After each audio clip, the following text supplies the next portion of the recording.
Oh, hi! Welcome to Foods. Today I'm going to be showing you how to make this super delicious secret family recipe of chocolate chip cookies. I know it sounds easy, and it is. Have fun! See you later! Here I have all of my ingredients set up, so I have done the French technique mise en place.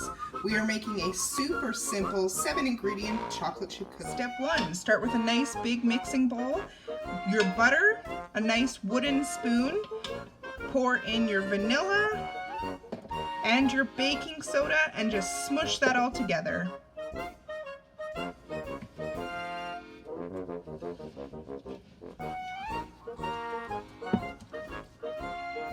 Add your brown sugar and smash that together, smush it together a little bit more. Add your 2 eggs and smash that together until it's really well fully combined. Add your flour to your mixture and stir to combine.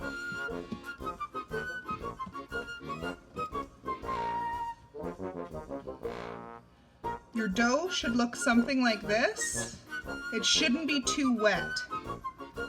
Now you're going to add your chocolate chips. That was a half of a bag of chocolate chips, and stir that again to combine.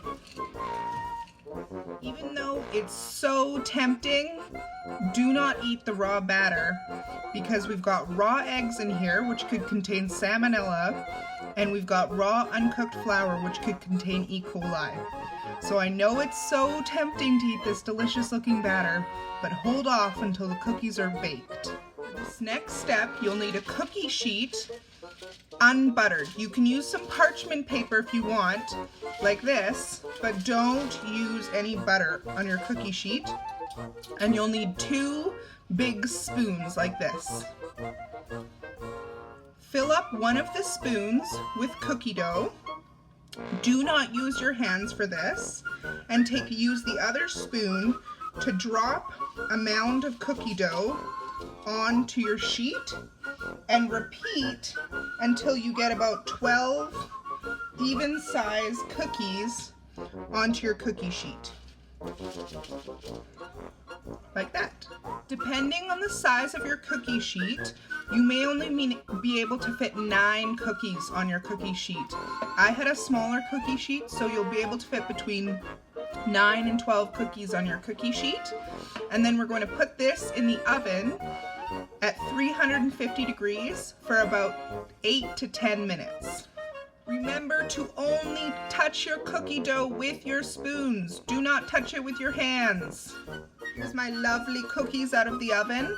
I could have made the cookies a little bit smaller with my spoon, but I'm happy because they have slight browning around the edges. I don't want them to be brown on the top or they'll be too dry when I eat them. So I'm pretty happy with these.